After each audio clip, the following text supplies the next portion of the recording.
Democratic Society, donc c'est une, alors j'aime bien l'appellation belge, c'est une association internationale sans but lucratif, AISBL.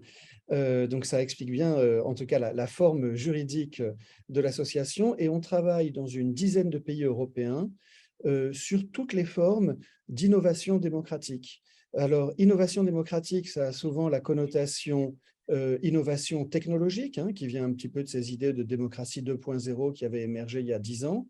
Mais en réalité, on travaille sur des questions de droits numériques des citoyens et des citoyennes, mais la réalité de nos actions, c'est essentiellement de recréer des espaces de démocratie, de participation, de délibération, des espaces locaux, souvent des espaces transnationaux par des systèmes de mise en réseau de foyers d'innovation et de revitalisation de la démocratie à travers l'Europe. Et on est sur des sujets aussi divers que les discussions sur l'action climat dans les villes, par exemple, le travail sur la prise de conscience des droits numériques, comme je disais, des citoyens et des citoyennes. On a fait des choses comme la Convention citoyenne écossaise sur l'avenir de l'Écosse. On travaille sur des questions aussi diverses que l'intelligence artificielle et ce que les citoyens et les citoyennes peuvent en dire et la part qu'ils peuvent prendre à dessiner l'avenir. Donc on dit souvent que DEMSOC, Democratic Society, qu'on appelle souvent DEMSOC, en réalité, c'est une organisation qui veut reconnecter des manières de faire démocratie avec les enjeux de l'époque. C'est l'idée réellement de redonner une place à chacun dans la discussion et réconcilier avec la chose publique. Il y a tout un débat hein, sur certaines personnes qui disent que réellement le système va vraiment très mal et qu'il faut commencer à certaines échelles, à certains endroits où les briques se sont vraiment effritées, il faut commencer à vraiment apporter d'autres manières de faire et d'autres qui considèrent que ce qui est important, c'est de montrer que c'est un champ qui est vivant et dans lequel il est possible d'innover, de renouveler. Moi, j'aime bien le renouvellement démocratique. Le mot innovation démocratique est devenu un peu une expression, un peu un mot valise. J'aime bien l'idée de renouvellement démocratique, l'idée que comme toutes les activités humaines, si on le laisse dans un coin prendre la poussière, ça risque de pas fonctionner. Donc, on n'a pas cette espèce de fascination pour les formes consacrées et on considère qu'il faut avoir un regard critique. Alors, je vais vous dire les choses plus simplement. Peut-être que la manière de regarder un certain désamour pour les exercices électoraux, notamment, dont font preuve les populations au nord comme au sud, hein, je parle à l'échelle mondiale. Beaucoup d'études montrent que l'absentéisme, c'est un phénomène évidemment très fort dans les pays comme les États-Unis et la France, mais c'est également un phénomène très fort dans différents pays d'Afrique où je travaille, par exemple. Et le rejet des partis politiques, c'est quelque chose qui est universel désormais. Et puis ensuite, alors, vous voyez bien les phénomènes récents qui peuvent aggraver cette situation, comme la polarisation sur les réseaux sociaux, la manière extrêmement en silo et en bulle cognitive dont les gens vont s'informer, entre guillemets, hein, vont souvent écouter des choses qui correspondent à la niche dans laquelle ils sont d'un point de vue cognitif, et ça nous concerne tous, hein, y compris les gens les plus progressistes qui soient ont tendance à n'écouter que des médias dits progressistes. Hein, c'est intéressant aussi. Mais si vous voulez, l'idée, c'est de se dire la crise de la démocratie n'est pas uniquement due aux ennemis de la démocratie.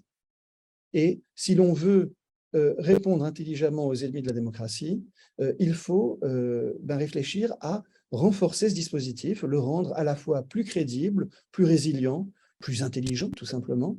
Alors, l'adapter aux contraintes de l'époque, oui, ça peut être une idée. De toute façon, ce qui ne s'adapte pas, en général, a tendance à mal vivre ou carrément à ne pas survivre. Mais l'idée, c'est réellement de se dire, si les gens ne veulent plus voter, ce n'est pas uniquement parce qu'on n'aura pas assez mis d'éducation civique dans le crâne. Ça peut être aussi de regarder en arrière, ce que font certains de mes pairs, de regarder en arrière, de se dire, mais les systèmes de démocratie tels qu'on les connaît sont héritiers de systèmes qui n'étaient pas forcément pleinement démocratiques dans l'intention.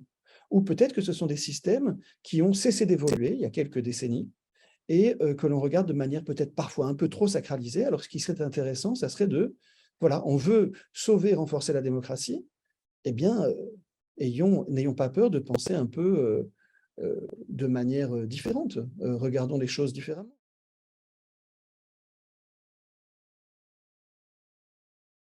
Oui, alors il y a plusieurs choses.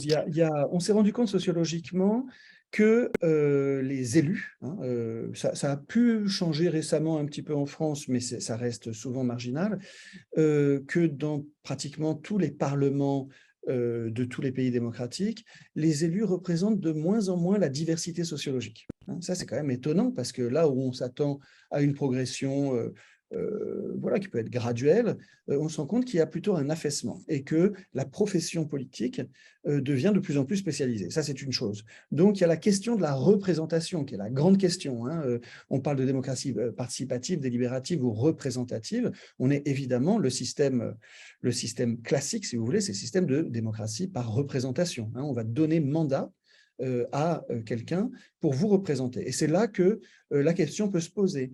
Donc, est-ce que, à notre époque, cette obligation d'être représenté par quelqu'un qui fait profession de politique, c'est tout aussi nécessaire qu'à une époque où les communications n'existaient pas telles qu'on les connaît. Hein, et n'oublions pas que les modèles sur lesquels on travaille sont des modèles de la fin du XVIIIe siècle. Hein. Je ne parle pas de modèles des années 50 où il existait le téléphone, le télégraphe et ce que vous voulez. Donc, il y a déjà cette question de est-ce que la représentation, qui est à peu près notre seule manière de fonctionner en démocratie, est forcément la seule bonne manière. Voilà, déjà une chose comme ça. Par ailleurs, il y a une autre question qui est le lieu de la prise de décision. Lorsque l'on élit quelqu'un, vous-même, vous l'avez beaucoup vu tout au long de votre vie et toutes les fois où vous êtes intéressé à la politique, souvent, la personnalité politique au pouvoir va dire « non, ça, ce n'est pas dans mes prérogatives, c'est niveau européen, ou bien c'est une norme de l'ONU, que sais-je, c'est transnational.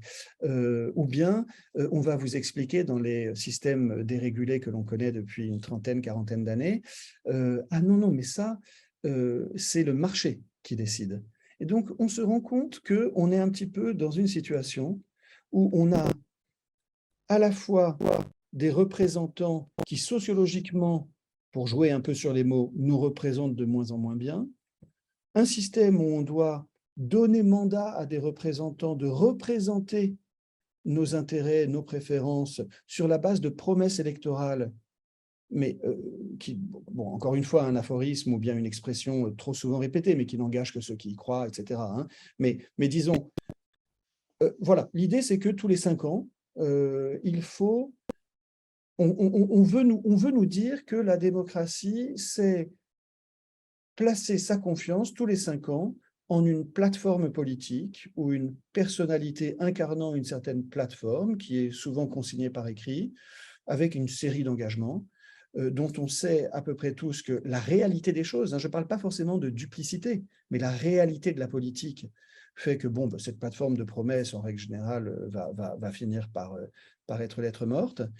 Et tous les 5 ans, il faut recommencer. Alors, on peut un petit peu comprendre qu'entre ce système de représentation qui se heurte à une réalité de plus en plus complexe sur la nature de la décision politique et la capacité en politique publique à faire changer les choses, et le fait qu'effectivement, les gens à qui on confie le pouvoir, ben, dans le système ultra complexe et ultra rapide dans lequel on vit, n'ont en réalité pas tellement de pouvoir, sauf exception, on peut comprendre qu'il y ait une certaine forme de désamour. Alors, si en plus à ça s'ajoute une prolifération, une vraie prolifération au sens le plus fort, hein, d'idées, d'interprétations, de oui-dire, de calomnies, que sais-je, sur les réseaux sociaux qui peuvent partir dans des tourbillons qu'on a tous vus, donc ce n'est pas la peine de trop en parler. Bien, c'est quand même pas extraordinaire. Donc, on pourrait imaginer qu'il y a des moyens pour les citoyens, à la fois d'aller chercher eux-mêmes les informations, mais dans des cadres qui ont été co-construits. Hein, on parle souvent de co-construction, c'est un mot que vous entendez souvent, j'imagine. Donc, d'aller co-construire la recherche de l'information, aller co-construire une une analyse, on aime bien parler d'analyse participative, on aime bien parler de dialogue participatif, on aime bien aller mettre en place des cadres qui permettent aux citoyens de s'emparer d'un sujet, de le connaître, et par des processus qui peuvent être soit participatifs et qui vont apporter une information manquante, un avis citoyen aux décideurs, à nos représentants, ou bien par des méthodes encore plus innovantes de délibération, notamment avec cette idée qu'on peut tirer au sort des citoyens. Excusez mon masculin générique, hein, je vais essayer de mettre citoyenne et citoyen, ou parfois juste citoyenne. Mais cette idée de tirage au sort, ça fait partie de plein de bonnes idées, dont certaines fonctionnent bien, d'autres moins bien, selon les contextes. Il faut être extrêmement ouvert, mais l'idée, c'est déjà qu'on rouvre la porte à l'intelligence dans ces domaines-là. Et moi, je ne supporte plus qu'on me dise, mais comment toute discussion sur les formes classiques de la démocratie met en péril la démocratie. Là-dessus, je ne suis plus d'accord, et je fais partie d'un ensemble de gens qui, depuis une dizaine d'années en Europe, et bien sûr ailleurs aussi, vous savez que c'est des mouvements qui ont souvent commencé en Amérique latine, disent, voilà, il faut rouvrir la porte à l'invention en matière de politique.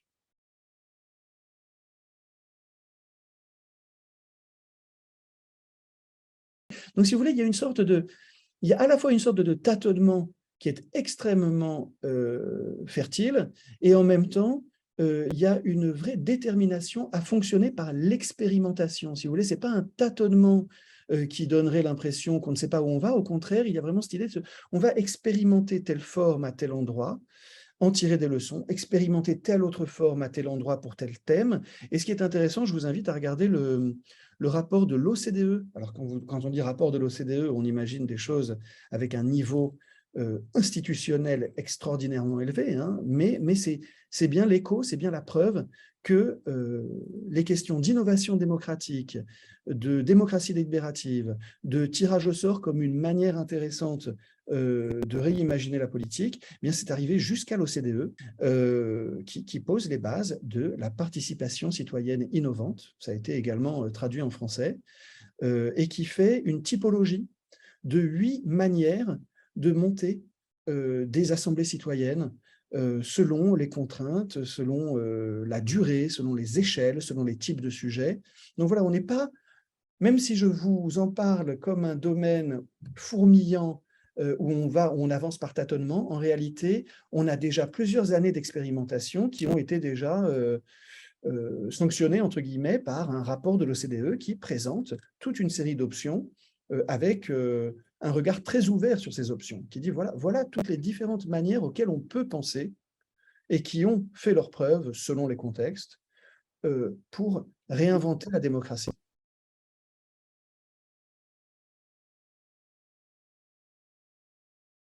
Alors, je vais essayer de vous faire une réponse qui soit suffisamment synthétique.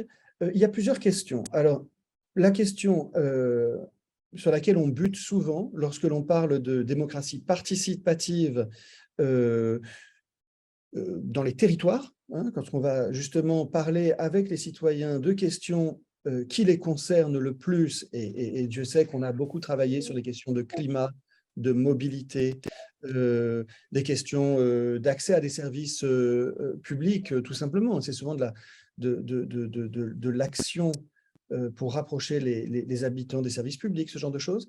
Il y a souvent l'idée que les dispositifs en ligne ne réunissent qu'une fraction de la population. Donc on sait que par exemple des budgets participatifs dont se dotent pratiquement maintenant toutes les villes de France, hein, c'est vraiment devenu extrêmement généralisé depuis quelques années. Il y a une étude récente qui montre que les budgets participatifs, c'est entre 3 et 5% grosso modo de la population qui y participe. Moi-même, j'ai envie de dire 5%, c'est déjà pas mal. Mais on voit bien qu'il y a un problème de... voilà, on peut être participatif et avoir 5% des gens qui participent, c'est quand même embêtant. Et par ailleurs, il y a un problème que toutes les personnes qui ont animé des conseils de quartier, des choses comme ça, connaissent, c'est que souvent, il y a un biais sociologique voire même un biais en matière voilà, de classe socio-professionnelle. Et on dit que c'est souvent des retraités de l'enseignement. Qui sont, voilà, qui ont du temps, qui ont les outils intellectuels, la disponibilité, etc., pour se prêter à ce genre d'exercice. Donc, la nouvelle frontière, qui est déjà explorée intelligemment par beaucoup d'organisations, notamment en France, c'est évidemment de rapprocher ces exercices participatifs des personnes les plus éloignées de la politique. Alors, dès qu'on monte un dispositif participatif, on va essayer de trouver toute une série de démarches qui vont permettre à la fois de bien montrer que le dispositif est co-construit. Donc, on va co-construire un dispositif de co-construction, si vous voulez. Ce n'est pas un jeu de mots, mais effectivement, on ne va pas tout de suite s'installer et dire voilà le dispositif auquel on a pensé pour vous faire participer. On va systématiquement trouver des moyens pour faire participer les gens à la construction du dispositif participatif. Donc, ça demande une étape en plus.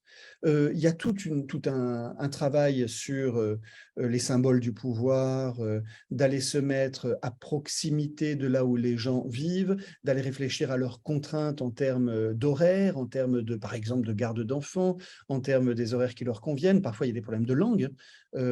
Parfois, vous savez bien, il y a beaucoup d'études qui ont montré que le rapport à l'écrit, à la chose écrite, est moins évident qu'on pourrait imaginer chez beaucoup de gens. Donc voilà, il y a toute une série de dispositifs pour que la démocratie participative ne soit pas un exercice pour les gens qui ont les compétences, notamment écrites, les compétences de rapport à la chose publique ou de rapport aux institutions dans lesquelles elles se sentent à l'aise, et que ça soit simplement une manière d'élargir la prise de décision à une élite un petit peu plus élargie. Il faut vraiment, si on est participatif, il faut être extrêmement dur sur l'évaluation de ses propres limites et faire que chaque exercice aille toujours plus loin dans la capillarité et dans le contact. Alors parfois, ça veut dire faire des exercices plus petits à des endroits donnés et pas systématiquement vouloir tout embrasser.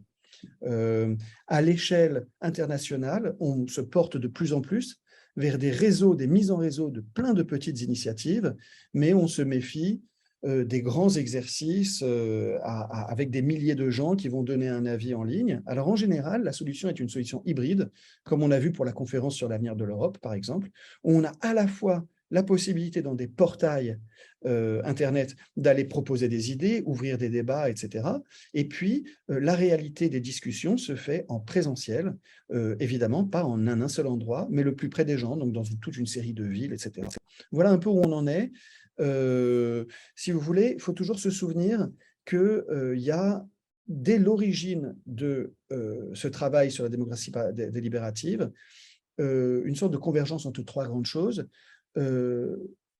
L'idée municipaliste, si vous voulez, le municipalisme qu'on a vu notamment à Porto Alegre, à Barcelone, etc., qui a consisté à dire on veut faire de la démocratie de nos propres mains, on veut vraiment participer et on va construire des formes nouvelles. Il y a l'idée que la technologie peut le permettre. Alors, on y croyait davantage il y a 10 ans que maintenant, mais ça reste un outil très important. Et puis, il y a cette redécouverte de la démocratie athénienne. Et ensuite, avec plein de sociologues et d'anthropologues et d'historiens, la redécouverte que le fait démocratie athénienne se retrouve sous des formes moins documentées, moins connues pour des raisons parfois historiques, dans plein d'autres endroits du monde, où effectivement, le tirage au sort, c'était une manière de fonctionner, et qu'en tout cas, on n'a pas systématiquement considéré que démocratie égale représentation.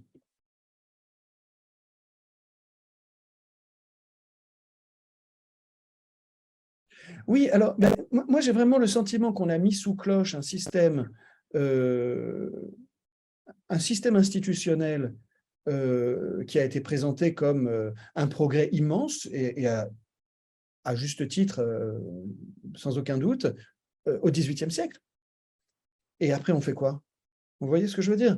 En réalité, je veux dire, on a élargi évidemment l'exercice du vote à l'ensemble des citoyens. Alors ensuite, maintenant, il y a des questions sur le droit de vote des gens qui n'ont pas la citoyenneté, hein, et ça, il y a certains pays qui sont plus avancés que d'autres là-dessus. Mais voilà, oui, les grandes avancées, c'est évidemment le droit de vote des femmes, évidemment l'abaissement de l'âge du vote, notamment en France à 18 ans, etc. Mais une fois qu'on a fait ça, une fois qu'on a dit ça, on a plutôt vu des partis politiques qui se sont recroquevillés sur leur base élitaire qu'autre chose. Et puis on a vu malheureusement le lent effritement ou le rapide effritement des corps intermédiaires. Il faut se porter et lire des témoignages d'il y a un demi-siècle pour se rendre compte de la force des syndicats, notamment dans la structuration de la vie politique en France, et regarder ce que c'est maintenant pour se dire « Ah oui, effectivement, il y a une pièce manquante ». Et donc voilà, on s'est retrouvé avec des corps intermédiaires qui ont disparu. Voilà, le rapport, ne serait-ce que, par exemple, le rapport des Français à l'Église, qui était aussi un corps intermédiaire, si vous voulez.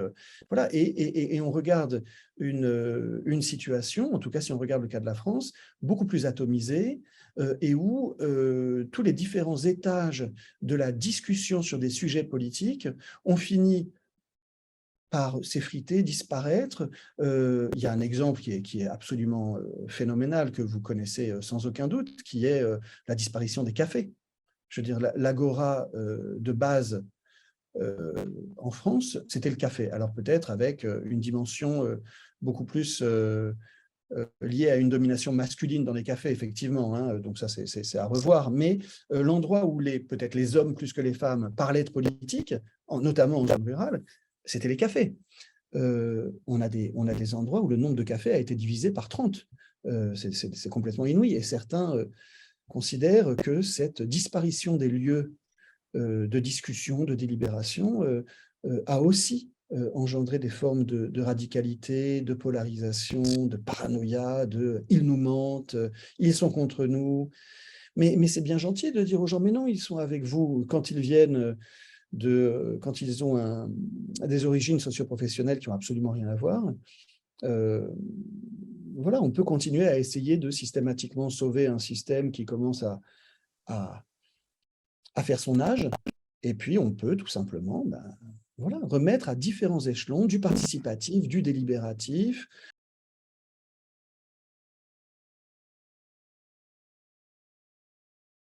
Oui, oui, tout à fait.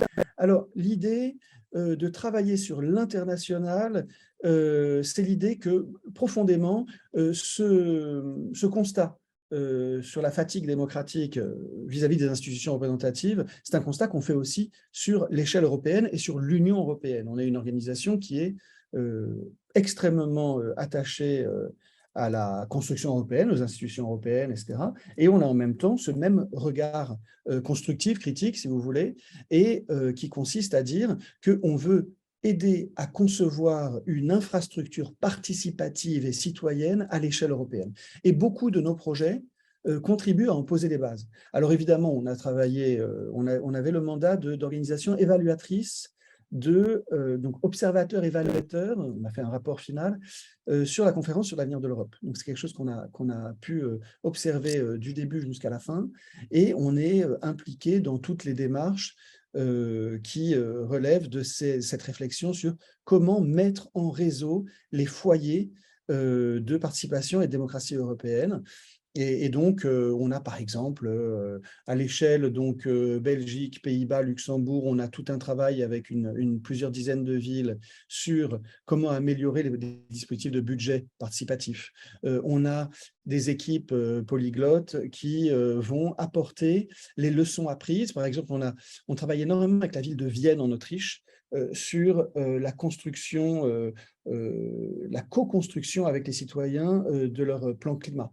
On est très impliqué depuis 3 ans maintenant dans l'accompagnement des villes sur le climat, mais avec des programmes européens. Donc, on était sur le projet EIT Climate Kick qui a accompagné 15 villes en Europe.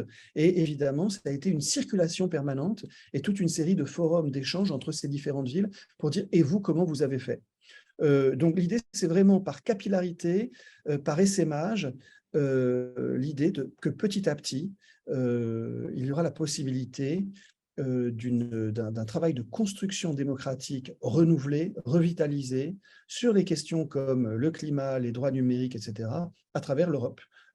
Non pas en imposant ça par en haut, mais en allumant des mèches, des nodes, si vous voulez regarder ça comme un réseau de villes et de territoires, à travers l'Europe. Et on voudrait que tous ces différents points, tous ces différents nodes s'allument les uns après les autres et apprennent les uns des autres. Donc, on a cette logique d'expérimentation, d'innovation par l'expérimentation.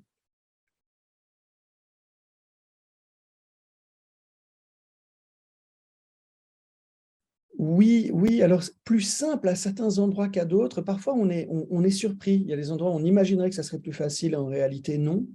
Par exemple, la France qui est évidemment connue pour son jacobinisme et son centralisme et une certaine distance entre les institutions et les habitants. Hein, ça, c'est quand on voyage en Europe, on voit bien qu'il y a un contraste entre la situation française et beaucoup de pays, notamment en Europe du Nord. Eh bien là, quand la France a pris conscience du problème, ça a été une espèce de lame de fond. Et de facto, on a maintenant en France plus d'associations, d'organisations, souvent des organisations vraiment de grassroots, hein, des organisations de base, qui travaillent sur ces questions-là, que dans un pays comme l'Allemagne, par exemple, où la question du centralisme ne se pose pas. Je crois que c'est à peu près, c'est très rarement posé, en tout cas dans les décennies récentes. Et où l'idée de la participation aux institutions pose moins problème. On sait par exemple que les Allemands ont, dans les différents sondages, un rapport plus apaisé à leurs institutions de l'après-guerre que nous. Peut-être parce que c'est des institutions plus représentatives, alors, ou plus participatives, là on va jouer sur les mots, mais en tout cas moins verticales et moins mises à distance des habitants. Donc voilà, simplement commencer en disant que dans les pays où culturellement ou d'un point de vue institutionnel ou historique, la distance entre le gouvernant et le gouverné est la plus forte, c'est aussi des pays qui, lorsqu'ils se sont rendus compte que vraiment ça n'allait pas, ont pu faire un rattrapage incroyable. Donc moi, la première surprise que j'ai eue quand j'ai commencé à regarder les autres pays européens, disons il y a 3-4 ans, ça a été de me dire, mais au fait, on n'est pas si mal en France parce qu'on sait retrousser les manches. Et ce n'est pas un discours politique que je vous fais, ça a été vraiment une surprise. Il y a des réseaux de villes qui travaillent sur ces questions, beaucoup plus avancés que ce que j'ai pu voir, par exemple, en Allemagne, hein, pour comparer deux pays qu'on compare souvent. En Angleterre, la pratique du conseil de quartier, de la délibération, vous savez que ce sont été à peu près les premiers à inventer la presse écrite, c'est le pays des suffragettes, etc. Ils ont plusieurs décennies d'avance sur nous, sur la notion d'espace public, la notion de forum où les citoyens, entre guillemets, je vais caricaturer un peu, mais où les gens qui payent des taxes doivent demander des comptes à leurs gouvernants. Ça, c'est infiniment plus enraciné dans la psyché anglaise, et y compris dans la psyché anglaise de l'Angleterre métissée que l'on connaît maintenant. Donc, c'est quelque chose qui est intéressant parce que je vois énormément de travaux de conventions citoyennes dans les quartiers les plus mixtes en Angleterre, y compris, voilà, nous on a beaucoup travaillé avec Newham, qui est, ah non, on ne prononce pas les H en Angleterre dans ces choses-là, c'est Newham, qui est disons, ce que nous on appellerait une grande banlieue défavorisée, peut-être un petit peu, pour travailler à gros traits, une sorte de Seine-Saint-Denis de Londres, si vous voulez. Et la femme mère d'origine d'Asie du Sud, indo-pakistanaise, de cette très grande, de ce très gros morceau du Grand Londres, a énormément avancé sur les dispositifs participatifs avec des publics éloignés. Donc là-dessus, les Anglais sont très forts. Il y a la tradition municipaliste, notamment autour de Barcelone, où voilà, nous, on a très souvent des interlocuteurs qui se disent catalans, espagnols, basques. Voilà, ils se présentent selon l'appellation politique ou nationale qu'ils souhaitent, mais qui sont très engagés sur ces choses-là. Et par exemple, le logiciel, genre la plateforme Decidim, qui avait été mise en place par la ville de Barcelone pour faire de la démocratie participative au plus près des citoyens avec ce réceptacle en ligne, c'est une plateforme qui est utilisée énormément en Europe, et si je ne me trompe pas, qui a été utilisée aussi pour la conférence pour l'avenir de l'Europe notamment. Donc voilà, là, on sait qu'on se tourne souvent vers Barcelone pour ce genre de choses.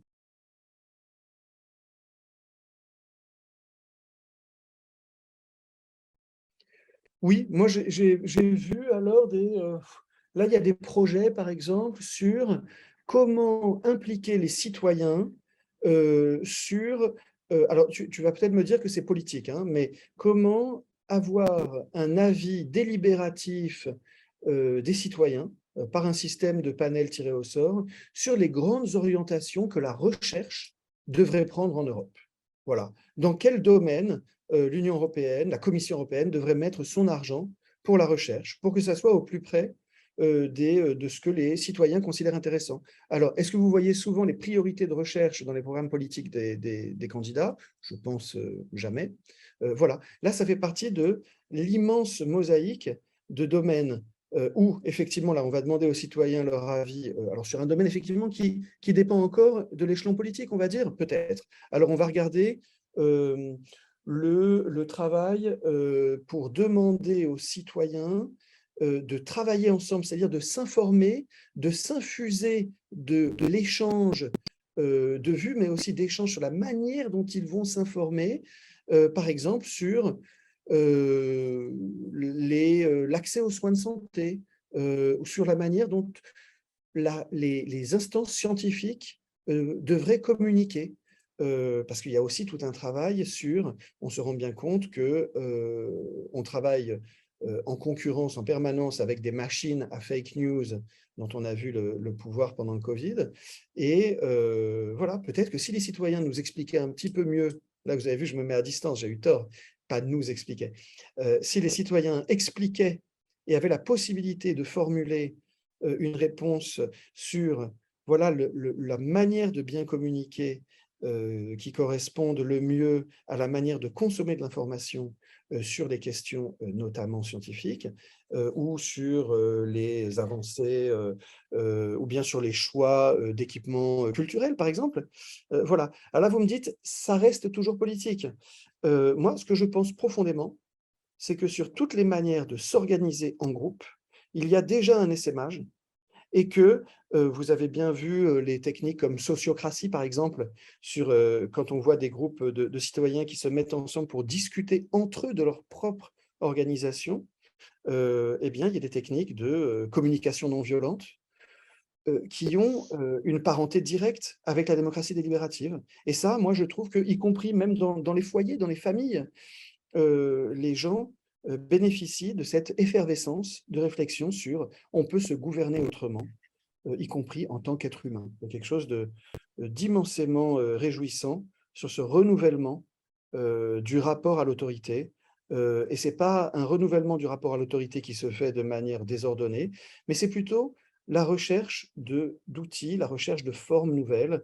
Et moi, si on peut y mettre aussi du désir d'être présent, du désir de s'emparer de sujets, de se sentir capable de prendre la parole, se sentir capable d'intervenir dans la sphère publique, y compris à des échelles toutes petites, je trouve que c'est quelque chose d'assez beau sur voilà, le renouvellement de son rapport à soi-même et aux autres. Ah,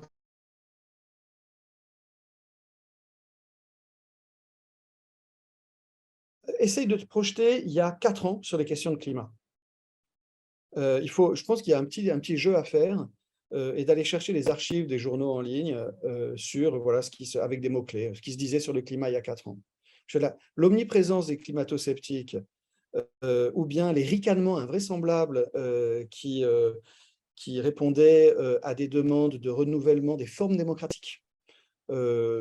C'était systématique. On était face à un mur d'opposition et de réflexes bêtes. Donc, tu vois, moi, je vois en 3-4 ans déjà, ne serait-ce qu'à l'échelle de la France, euh, une, une vraie révolution en marche dans les mentalités, sur la possibilité de prendre part au débat public et sur le refus. Regarde ce qui se passe en ce moment chez les journalistes, chez les élèves ingénieurs, des gens qui disent pas en mon nom, voilà, moi je ne veux pas rentrer dans des grands groupes, je sors d'une école d'ingénieur, je veux travailler sur le climat et les écoles d'ingénieurs doivent s'adapter à ça et les employeurs sont déboussolés face à ça. Et ça, ces informations-là, si on les avait sorties il y a 3 ans, elles n'existaient pas. Je veux dire, ça aurait fait l'effet d'une bombe, mais c'était tout nouveau. Donc moi, je pense que ça va beaucoup plus vite qu'on croit. Voilà, là, au Chili, le projet de constitution a été rejeté mais ce n'est pas la fin d'un programme de co-création des institutions. Ce que je trouve un signe de maturité, c'est qu'on ne croit plus aveuglément à l'idée que de nouveaux types d'institutions et de prise de décision en politique publique soient forcément la baguette magique. On ne croit plus à la baguette magique, ça veut dire qu'on est déjà en train de construire des formes concrètes et qu'on est déjà en train de voir ce qui marche, pour quelle échelle, pour faire quoi. Le digital ici, c'est pas mal. Le présentiel, là, c'est bien. Attention, tu es en train de faire un exercice de trop grosse échelle, il vaut mieux faire plein de petits exercices que tu vas ensuite agréger plutôt que d'essayer un grand truc, ça ne va pas marcher. Attention, les gens sont-ils informés? Et puis, il y a aussi toutes ces questions. Attention, est-ce que les gens sont intéressés aussi? Donc, voilà. Non, je crois vraiment, là, je vois vraiment à toutes les grandes rencontres nationales, internationales, et même sur les sujets qu'on appelle au niveau international, on appelle ça les sujets dits de gouvernance, notamment sur le travail dans les pays qui constituent les institutions dans les pays en développement. Par exemple, les bailleurs de fonds internationaux dans les pays en développement utilisent beaucoup des cadres intellectuels qu'on appelle le gouvernement ouvert. Et dans le gouvernement ouvert, qui est une organisation, le partenariat pour un gouvernement ouvert, une organisation qui recouvre près de 80 pays dans le monde, il y a un engagement explicite écrit à impliquer la société civile et les citoyens par toute une série de processus participatifs qui ont déjà été classés. Il y avait un format qui s'appelle IAP2. Et si vous voulez, il y a déjà toute une nomenclature, y compris dans l'industrie de la coopération et du développement, sur comment, à toutes les échelles, on doit procéder avec du dialogue citoyen. Donc là, vraiment, pour moi, l'étape actuelle, c'est affiner, améliorer, etc., et continuer ce travail d'essaimage. Mais je crois vraiment qu'on a déjà cassé le cadre mental qui nous enfermait quand j'avais 25 ans et qu'on me disait, mais non, on a le moins mauvais des systèmes possibles.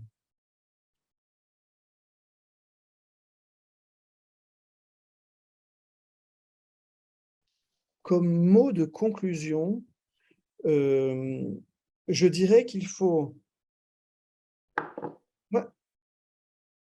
Je dirais que la meilleure réponse à la polarisation et à la radicalité des positionnements et des identités politiques, qui est quand même le très grand danger de l'époque, je trouve, c'est évidemment la discussion avec des gens qui ont d'autres vues, d'autres passés, d'autres historiques et qui vont aborder les problèmes d'une manière différente et donc de se frotter à d'autres au sens sociologique, national, etc. Et que pour cela, les manières de renouveler le rapport aux politiques, car tout est politique finalement, si vous voulez, vont nous permettre à la fois de réparer notre rapport à la prise de décision et à la responsabilité sur ce qui nous arrive, ce que l'on fait, où l'on va dans cette période de crise, mais vont aussi nous permettre de comprendre à quel point nos identités sont plus hybrides, plus mixtes, et nous faire abandonner le simplisme dans la définition de soi et le simplisme dans la définition des problèmes. Je crois qu'une fois que l'on embrasse le fait qu'aucun problème n'a une seule cause, eh bien on va cesser systématiquement de présenter une seule solution au problème. Et c'est pour ça que regarder des programmes politiques à notre époque, ça peut parfois être un petit peu amusant de voir, oui, face à tel problème, je vous propose telle solution. Non. Les nouvelles formes de démocratie, ce sont des formes d'intelligence collective. Ça fait expression à la mode, mais c'est la réalité des travaux les plus pointus actuellement. C'est que pour trouver des solutions à des problèmes ultra complexes, il faut, de manière collective, avec toute une série de règles du jeu qui sont des institutions presque aussi dures que les institutions que l'on a construites au XVIIIe siècle, il faut trouver tout un arsenal institutionnel intelligent et résistant, résilient et durable pour permettre l'éclosion de formes d'intelligence collective, parce que pour chaque problème de politique publique, il faut mettre ensemble, je ne sais pas, j'invente, 20, 30, 60 solutions, 200 solutions, par la mise en commun de différents points d'entrée pour aller résoudre un problème complexe. On ne va pas résoudre quelque problème que ce soit, le mal logement, les prix de l'énergie, ce que vous voulez, avec une solution. Il faut en général en essayer 50, et il y en a peut-être 25 qui marchent bien. Il faut fonctionner avec ces instances, non seulement de prise de décision délibérative, mais de suivi participatif ou délibératif. Il ne faut pas introduire de la parole citoyenne au début. Il faut que les habitants, à l'échelle des villes, les citoyens, l'humanité, soient engagés dans un suivi. Donc il y a maintenant, par exemple, des discussions passionnantes sur comment introduire de la démocratie dans le capitalisme tel qu'on le connaît. Voilà, c'est un champ absolument infini où il y a des choses merveilleuses à lire, où les gens, on a vraiment l'impression d'avoir cassé un carcan mental et qu'on peut maintenant commencer à réfléchir.